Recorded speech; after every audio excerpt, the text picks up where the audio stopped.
It's a Minimalist Monday edition of Optimal Finance Daily, episode 511, The Less You Own, the Less That Owns You, by Schroeder-Gardner of makingsenseofsense.com. And I'm Dan, your host. Welcome to a brand new week here on Optimal Finance Daily, where I read to you from some of the best personal finance blogs on the planet. And don't forget that we have 4 other shows in our podcast network where we narrate blogs for you. We also do Minimalist Mondays over on Optimal Living Daily, so you might want to check that out. And you can find all of our shows simply by searching for Optimal Living Daily in the podcast app of your choice. For now, let's get to today's post as we optimize your life.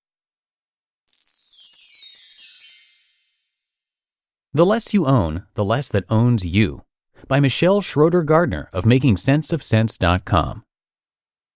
I haven't always been a minimalist, nor have I always been interested in minimalist living. I used to purchase crazy amounts of clothing, random items for my home, wasn't interested in becoming a minimalist, and so on. I hoarded lots of items, hoping that one day I would find a use for them. I often thought that I needed things, so I would purchase crazy amounts of them even though I should have put my money to better use. Then, around 2 years ago, I realized that I had too much stuff, and that I had an unhealthy relationship with material things. Over the past 2 years, I have donated or given away the majority of my belongings. I now pretty much only have the things I need to get me through the day or week ahead. There is no extra. And before I purchase anything, I always think about what use I'll get out of it. After all, I travel full-time, and there's only so much I can carry.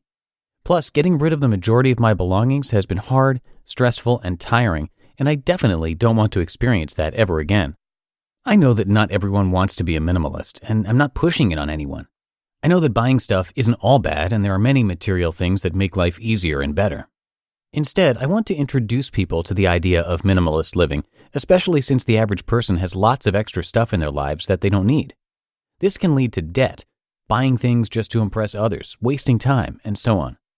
Plus, being a minimalist has changed my life for the better, and I believe that it can help others as well. I used to spend a lot of time thinking about the things I bought and spending all of my money on new things, but I am far from that now. It's easy to get lost in the idea of spending money on things to fill your life, and the average home size has changed to make it only easier to feel like you have to buy more than you need. Consider this. The average home size in 1950 was less than 1,000 square feet. Fast forward to 2013, the average home size has increased to nearly 2,600 feet, according to the U.S. Census Bureau. Clearly, we used to make do with less, and there are still many reasons for minimalist living. Minimalist living can help you save more money. Minimalist living most likely means that you'll be buying less stuff. Instead, you'll only buy what you want and what you truly need. Minimalist living means less clutter. Clutter can take over a person's life. You may feel stressed out, tired, like your things are taking over your life, and more. And minimalist living can give you more time. By living with less stuff, you can spend less time on cleaning, maintenance, and repairs. The more things you have, the more things that you'll need to clean, maintain, and repair. Just think about what you could do with all that extra time. Here is how minimalist living has changed my life. Clothing doesn't define me. By being a minimalist, I've definitely realized that I don't need much in order to be happy. Before, I thought that I needed all the clothing in the world in order to be happy, but now I know that I really don't need much. In fact, I hardly ever purchase clothing, and I've been wearing nearly the same things for several years. For me, it's all about buying things that are more classic, won't go out of style, things that I actually like instead of what's trendy for that month, and so on. It feels great when you realize that you don't need all of that extra stuff in your life. Instead, purchase what you want and need, rather than thinking about keeping up with others all the time, or thinking that emotional spending is something that will help you. Minimalist living gives me more time. Minimalist living allows me to have more time to spend on other things. Just think about it. The more things you have, then the more time you have to spend on using, maintaining, repairing, cleaning those things, and so on. I would much rather live with less than think about all the things that I own that need work done to them. With minimalist living, I've realized that I don't need much. Before I was a minimalist, I kept a lot of things because I thought I needed them for the future. On a regular basis, I probably only used around 25% of the things I had in my house. In reality, it was probably even less than the 25% figure that I just said. I know I'm not alone, and many people keep items because they think they might need them in the future. You know the feeling. You buy something, don't use it right away, and years later you find it but just can't throw it away in case there's some circumstance where you need that exact item. If this is you, then you should put a timeline of no more than 1 year on the item. If you don't use it in that time frame, then there's a big chance that you'll never need it or will even miss it that much. Instead of buying items that you rarely use, you may want to think about renting or borrowing them from someone else. When I think about how much stuff we gave away, I honestly can't remember half of the things. I realize now how little we really needed, and those things definitely did not make me happy if I can't even remember them. I save more money by living with less stuff. Now that we live with less stuff, we are able to save a great deal of money. Instead of thinking that we need everything that exists, we are now much more realistic about our needs and realize that there's a lot of clutter in the stores that no one really needs at all.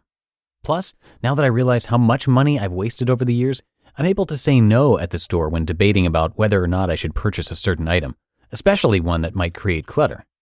I can also walk into a store and only buy exactly what I need, even if that store is Target. I have so much more control over my spending, and that has saved me a lot of money. I understand now that I don't need things to make me happy. Having more things doesn't make you a happier person. Things don't make you a better person. They don't make you more successful than others or anything else. In fact, in many circumstances, it's far from that. I know this because I have less stuff than I've ever had, and I'm happier than ever. Plus, when was the last time you heard someone say, "I'm so glad I bought all those pairs of pants 35 years ago," or "I'm so glad I had all of those things decades ago"? You should only own something if you truly want or need it. Who cares about what everyone else has? A minimalist house allows me to travel. Unless I maintain my minimalist lifestyle and house, well, RV, then I wouldn't be able to travel full time. It would be quite hard and not nearly as enjoyable if I had a bunch of things holding me back. I really, really love and enjoy being able to travel full time, and it is one of the best benefits of living minimally. You just listened to the post titled, "The Less You Own, the Less That Owns You," by Michelle Schroeder-Gardner of MakingSenseOfSense.com. And before we go, want to remind you that you can listen to a lot more blogs being narrated to you for free. Simply search for Optimal Living Daily to find our other shows.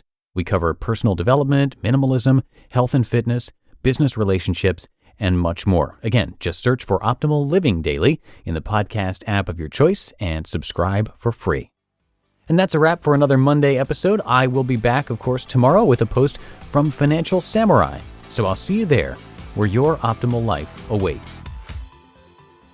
Hello, Life Optimizer. This is Justin Malik, creator and producer of this podcast, but also Optimal Living Daily, the show where I read to you from even more blogs covering finance, productivity, minimalism, personal development, and more from incredible bloggers like Derek Sivers, Zen Habits, Mark and Angel, The Minimalists, and all the ones you hear on this show too.